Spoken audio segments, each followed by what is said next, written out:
দীর্ঘ ২-৩ বছর ঘুরে বারবার ধাক্কা খেয়ে অবশেষে মিরপুর বিআরটি থেকে পেলাম আমার ড্রাইভিং লাইসেন্সের কার্ড।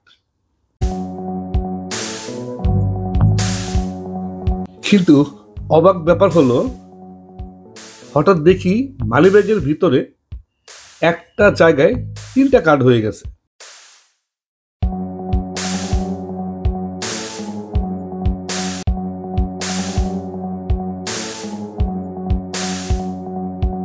আমি তো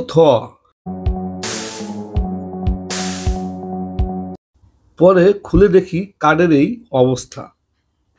দেখুন কি অবস্থা।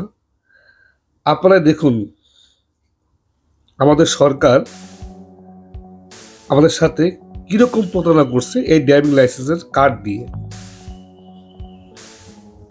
এই ড্রাইভার কিন্তু আমি সবাই উপর দিব, কারণ একটি ড্রাইভিং লাইসেন্স পেতে হলে অনেক কাঠখড় পুড়িয়ে কিন্তু আমরা হাতে পাই একটি কার্ড। আর সেই কার্ডের এই অবস্থা হলে আসলে আমি তো মানতে পারতেছি না। আপনি কিভাবে মানবেন? দেখুন,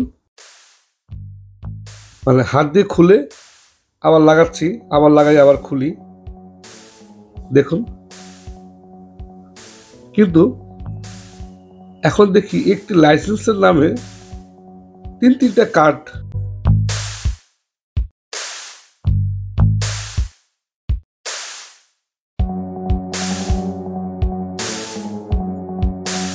এখন প্রশ্ন হলো, এই প্রতারণা আসলে কারা করছে?